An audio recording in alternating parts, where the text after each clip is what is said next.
और अपने घर वालों को लेकर चले। मतलब ये कि 10 साल पूरे कर लिए, अब अपनी बीवी को लेकर मिस्र की तरफ रवाना हुए। लेकिन आप मिस्र का रास्ता तो जानते ही न थे, किसी से पूछना चाहते थे। रात सर्द थी, सर्दी पूरे जोरों पर थी। इनके पास आग जलाने के लिए कुछ न था, इन्हें आग की तलाश थी। मूसा अलैहिस्सलाम को दूर, बहुत दूर पहाड़ की चोटी पर आग नजर आई और इन्हें आग की शदीद जरूरत थी ताकि आग ताप सकें और उसके जरिए रास्ता देख सकें। और रात इंतहाई सर्द और तारीक थी और ये सब तकदीर इलाही है। वही जात है जिसने रात को तारीक और सर्द बनाया था। उसी ने आग की शदीद हाजत पैदा की थी ताकि आपको नबुव्वत से सरफराज किया जा सके। इन्होंने आग देखी तो अपने घर वालों से कहा, मुझे आग दिखाई दी है, बहुत मुमकिन है कि मैं इसका कोई अंगारा तुम्हारे पास लाऊं या आग के पास से रास्ते की इत्तला पाऊं। जब मूसा अलैहिस्सलाम आग के करीब पहुंच गए तो वहां एक अजीब ही नजारा था।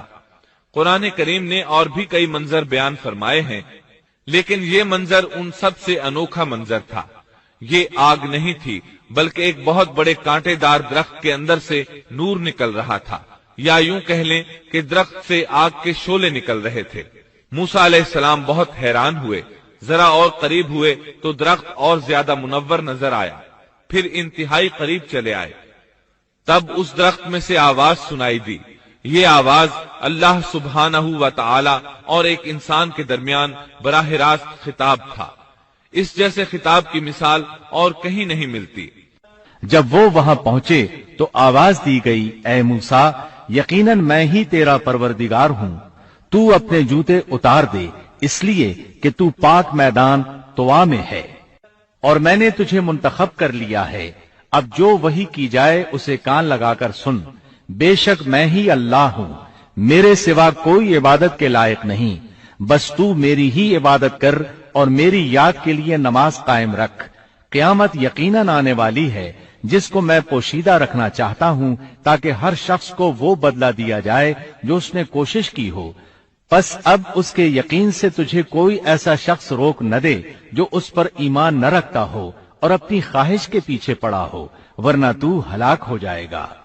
बस जब वहां पहुंचे तो उस बाबरकत जमीन के मैदान के दाएं किनारे के दरख्त में से आवाज दिए गए कि ऐ मूसा, यकीनन मैं ही अल्लाह हूं, सारे जहानों का परवरदिगार। अल्लाह ताला ने बराह रास्त उनसे कलाम फरमाया, उनसे खिताब किया और अपनी अजमत को उनके सामने जाहिर किया। फिर पूछा, ऐ मूसा, तेरे इस दाएं हाथ में क्या है? अल्लाह ताला तो जानते थे, लेकिन अपनी कुदरत दिखाने के लिए पूछा।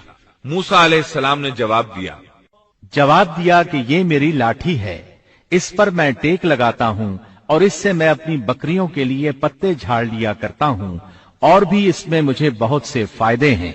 अल्लाह ताला ने फरमाया, इसे हाथ से नीचे डाल दे। जूं ही मूसा अलैहिस्सलाम ने लाठी नीचे गिराई, वो सांप बनकर दौड़ने लगा। फिर जब उसको देखा कि वो सांप की तरह फनफना रही है तो पीठ फेर कर वापस हो गए। यानी इस तरह भागे कि पीठ फेर कर न देखा। ऐसे में अल्लाह ताला ने आवाज दी, ऐ मूसा, आगे आ, डर मत, यकीनन तू हर तरह अमन वाला है।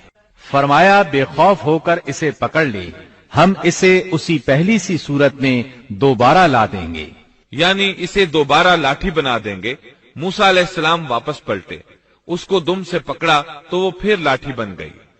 अब अल्लाह ताला ने फरमाया, और अपना हाथ अपनी बगल में डाल ले, अपने हाथ को अपने गिरेबान में डाल।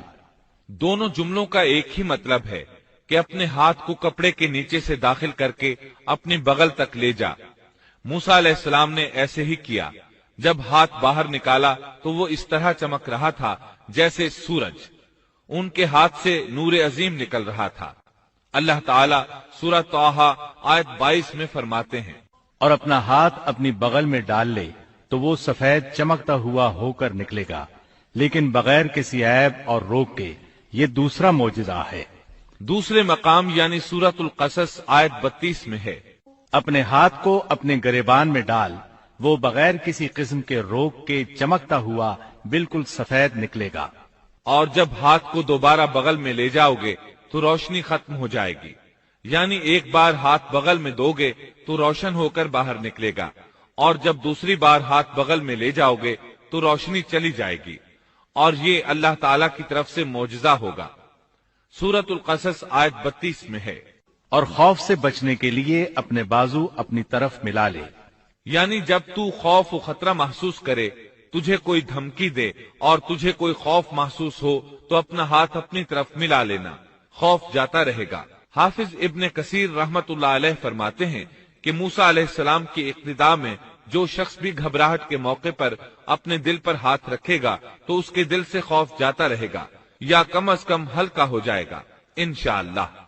اللہ تعالیٰ سورۃ القصص آیت 32 میں فرماتے ہیں، بس یہ دونوں معجزے تیرے لیے تیرے رب کی طرف سے ہیں، فرعون اور اس کی قوم کی طرف، یقیناً وہ سب کے سب بے حکم اور نافرمان لوگ ہیں۔ آگے اللہ تعالیٰ فرماتے ہیں، یہ اس لیے کہ ہم تجھے اپنی بڑی بڑی نشانیاں دکھانا چاہتے ہیں۔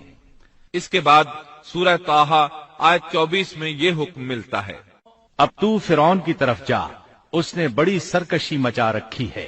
موسیٰ علیہ السلام نے اللہ تعالیٰ سے ان الفاظ میں عرض کی، موسیٰ نے کہا، اے میرے پروردگار، میرا سینہ میرے لیے کھول دے اور میرے کام کو مجھ پر آسان کر دے اور میری زبان کی گرہ بھی کھول دے۔ یعنی میری زبان میں لکنت ہے، جب تک میری زبان کی یہ حالت ہے میں انہیں کس طرح دعوت دوں گا، جیسا کہ سورہ طٰہٰ آیت 27 اور 28 میں ہے۔ اور میری زبان کی گرہ بھی کھول دے تاکہ لوگ اچھی طرح میری بات کو سمجھ سکیں۔ حافظ ابن کثیر رحمت اللہ علیہ فرماتے ہیں کہ آپ کے بچپن کے زمانے میں آپ کے سامنے کھجور اور انگارے رکھے گئے تھے، آپ نے انگارہ لے کر منہ میں رکھ لیا تھا، جس سے زبان میں لکنت ہو گئی۔ پھر اللہ تعالیٰ سے دعا کی کہ میری زبان کی گرہ کھل جائے۔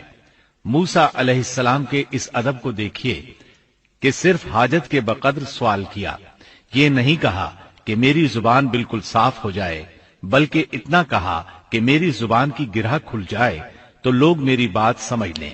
سورہ طٰہٰ آیات 29 تا 36 میں ہے، اور میرا وزیر میرے کنبے میں سے کر دے، یعنی میرے بھائی ہارون کو، تو اس سے میری کمر کس دے اور اسے میرا شریک کار کر دے، تاکہ ہم دونوں کثرت سے تیری تسبیح بیان کریں اور کثرت سے تجھے یاد کریں، بے شک تو ہمیں خوب دیکھنے بھالنے والا ہے۔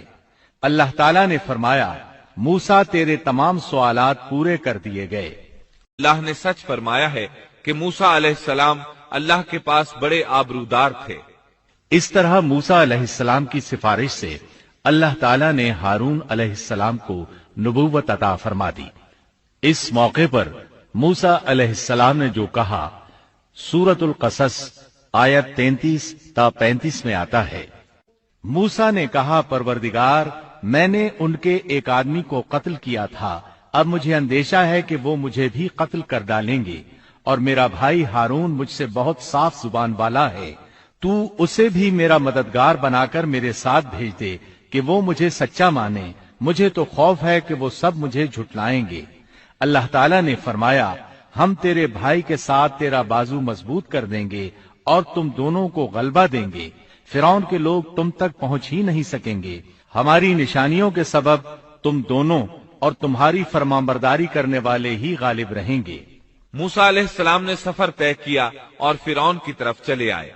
پہلے اپنی ماں، بہن اور بھائی سے ملے، پھر اپنے بھائی ہارون کو ساتھ لے کر فرعون کی طرف چلے۔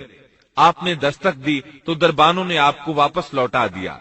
وہ صرف قوم کے سرداروں ہی کو اس کے پاس جانے دیتے تھے۔